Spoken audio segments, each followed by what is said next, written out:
Hey everyone, welcome to the podcast on This Professional Life, where we talk about all things related to building and growing your professional career in today's world. My name is Chris, and when I'm not working on This Professional Life, I'm busy managing business development and marketing initiatives at Denton's, a global law firm. And I'm Nina, and when I'm not busy with working at The Professional Life, I'm managing clients at Edelman, a global public relations and communications firm. So Nina, what are we talking about today? This is a fun episode. This one's going to be fun. So today we're talking about phrases. I've definitely been on the outskirts of this one. So someone will say, a great phrase, and it'll sum up everything that we've been talking about, and everyone laughs, and I'm left wondering, what does that mean? Why are we trying to teach an old dog tricks? Who has a dog? What are the tricks?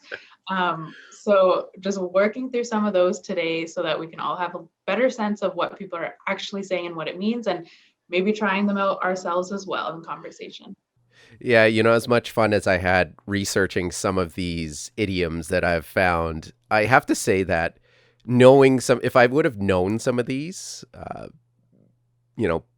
when we still had in-person events, it makes that conversation less awkward. And I think it improves your ability to connect with others because, I do know some of them, and I have to say being able to join in on the conversation and connect the dots, understanding these idioms would really help in certain situations. So hopefully we can go through some of these and get you guys up to speed on maybe some you haven't heard before.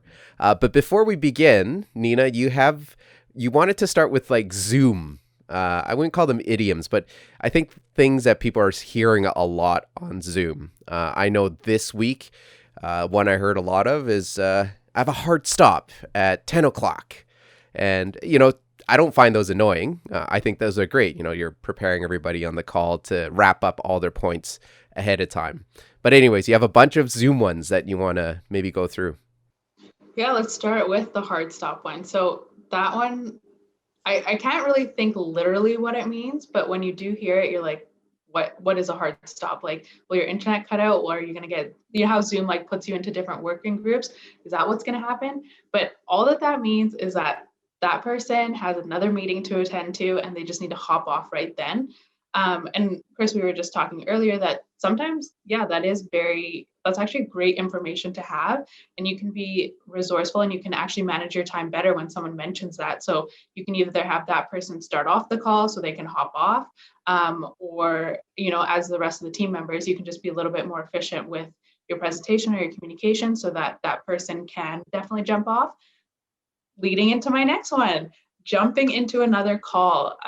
You are not physically jumping, but that kind of goes with the hard stop, is that when you are going into a different call, a lot of us just say jump, and literally just means that we're passing over into different communication.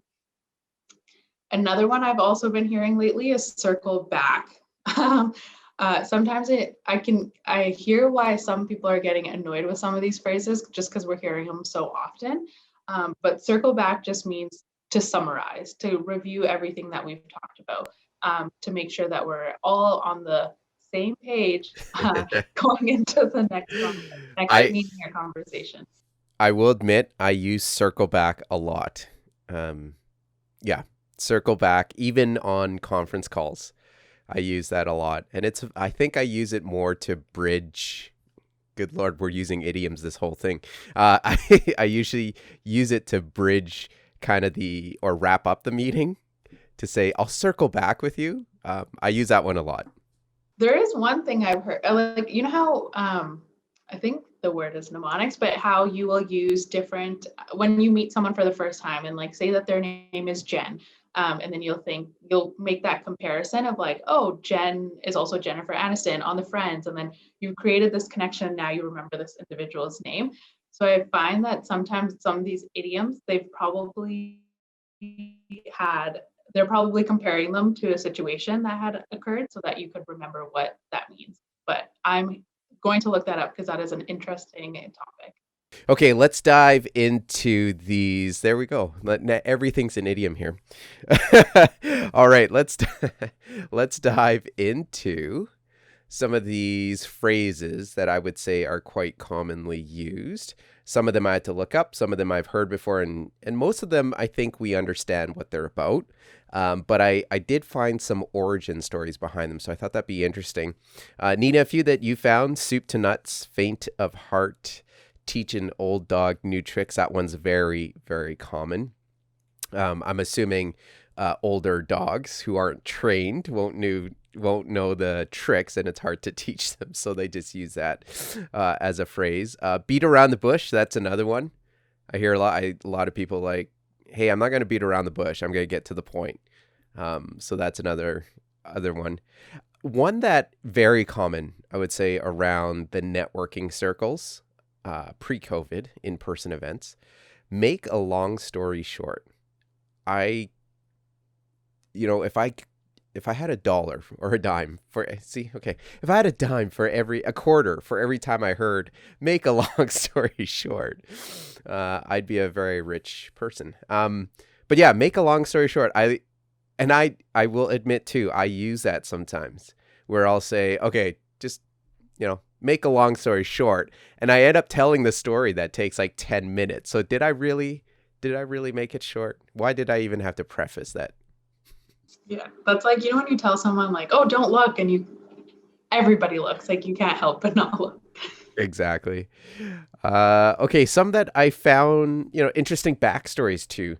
Another common one we hear is wrap your head around something. And I actually never understood that until I read the origin clip behind it. And it's because the head is a static object and it's not flexible. But the imagery of the words indicates some muscular flexibility. Perhaps like a giraffe or long neck goose is best equipped to get it to move around a corner or a building, perhaps. So I get it, right? You can't wrap your head around it. So for things that are difficult, you're going to say that. Another one that's interesting, speak of the devil. I don't use that a lot, but I've heard a lot of people at networking events do that, where they notice someone that they recognize across the room, and then they tell you, hey, speak of the devil, so-and-so is here. I don't know if you've heard that one used a lot, Nina. I have, but I try not to use it because I didn't know the origin, and I personally don't want to be called the devil in any situation. So I try not to say it myself. But, like we're saying, some of these phrases are just they're catch-alls, literally, like going back. And so it's just so easy to use them. And when they have become so prominent in our communication, it's so easy to that can be the summary of what we're saying. And like when you say speak of the devil, typically we'll make that connection of like, oh, okay, I get what you're saying. Like you were just talking about this person, or like, what are the chances that they would be here? So yeah, that one, Yeah. definitely heard. That's a funny one. And that one, as they say, there's like nothing sinister implied to it now. But the origin behind that is in the early 20th century. It was actually not lighthearted at all. It was actually, there was this superstition, right? That if you speak the devil's name, he will appear. And so you would say, speak of the devil. You wouldn't say their name. So it's interesting how now it's turned more into something more lighthearted and not so religious. Cutting corners. That's one, I admit I will use as well in team meetings, where it's like, hey guys, we shouldn't cut corners. So origin on that, really the act of, taking the shortest possible route. They actually go back to when they were hunting foxes, I think, in England. And if you wouldn't follow a certain path that the dogs were leading and you would go another way, you were literally cutting a corner, and it didn't turn out well. And they also, for like horse carriages that are turning too fast and they hit a corner, when they cut that corner, it often flipped the carriage over. So it's become a negative connotation, cutting corners, just taking the easiest way possible to get something done. But I wonder if any of those cut corners were actually efficient. But yeah, I hear you. It's definitely typically a negative connotation with that one. Interesting you bring that up. If it was more, cutting corner is more efficient. Could be possible. I'm thinking of Pythagorean theorem where Yep, makes sense. Makes sense. Uh, one again, another one. So a lot of these I pick are ones I hear quite often at networking events, and so the late evening networking events, you'll hear the "let's call it a night," "let's call it a day." There's a bit of a story behind that. Actually, the original phrase was actually "call it half a day." And supposedly first recorded in 1838, and it referred to leaving your place of employment before the workday was over. The first recorded use of "call it a day" was 1919, and "call it a night" was in 1938. It's very interesting how they got these mapped out. I'm sure they were used earlier, but someone decided that was the first date that were used. But interestingly enough, it was first "call it half a day." So people just took half the day off, I guess. Or the workday was just half a day. I don't know. That's interesting. I wonder now, because one, we're working from home and some of our occupations are just so demanding, when can we use that phrase now? Like, when is it half a day? When is it a day? When can we call it a night? I'm sure typically it used to be 5 p.m., but now with our flexible hours, some of us are probably calling it a night at like 10. Yeah. You know, one that again, I will admittedly say I used ever since I had kids. I, I oftentimes, when I want to leave, but like I don't want to make a big deal and I don't want to look like I'm not interested in staying, is literally I'm tired. So I'll throw in the, hey, when you have kids, 9 o'clock is like midnight, right? And then people go, oh, I get it. I'm like, and so on that note, I'm gonna head out. That's another one I didn't find. On that note, I use that one a lot. I notice in my podcast too. I use that a lot. It's funny because I think many of us probably say we use the word like a lot or and or ums, but in reality, I would say we use idioms way more, Yep. as we're finding out today. Yes, we are. Now we're more aware of it. Bite the bullet. That was an interesting one. And the origin, they say, is from when surgeons used to conduct surgery on people and there was no anesthetic, and so they had to bite on something. But what's interesting is normally they would bite on like a piece of leather or cloth. So I'm not sure. I couldn't find out why it was changed to bite the bullet, and why we're not using bite the leather. I don't know. Throw caution to the wind. So to take a risk. I haven't heard that one that often, but throw caution to the wind. Sometimes I hear it. I've actually never heard that one before. Now you should use it. Now that I know what it means and where it came from. Yeah. This one for sure a lot, especially in the private capital order. Heard this next one.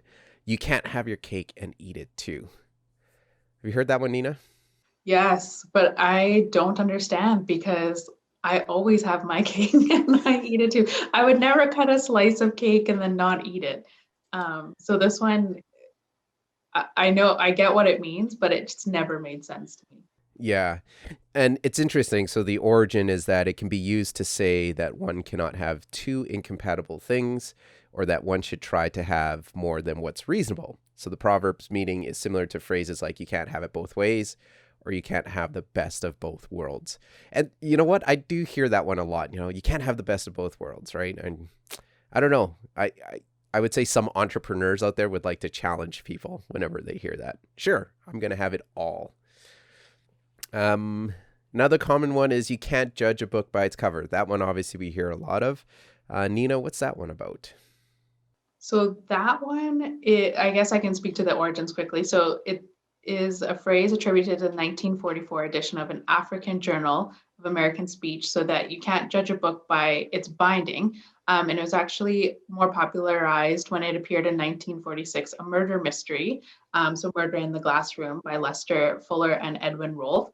But it's basically saying that like you can't judge what's on the inside based on what's on the outside. And I'm not sure if you've ever had like some of your hardcover books when you can kind of take that panel off and you see what's on the inside and it's just blank. So I always find that interesting that the author went out of their way to add this extra layer of paper with like a captivating image for me to want to pick that book up. But then when you peel back that layer, it's blank. There's nothing on it. Interesting. And I would say that is a great marketing technique, because there's definitely been a couple of times when you go to the bookstore, you go to the library, you're trying to find a book to sign out or purchase, and anything that has like a little bit more of a captivating image, I would say 9 out of 10 times I will grab that book, because it's just, you feel like there's insight into what's coming next, and if it's exciting, I'll probably want to read it, and if it's just blank, probably not intrigued. So you are judging the book by its cover. Oh, marketing. And the last one here, I will say too, I've used quite a bit, which whenever I use it, I hate it because it means we have more work to do. But back to the drawing board. Very interesting one. The phrase, so here's the origin story, it was originated in a cartoon by U.S. cartoonist Peter Arno.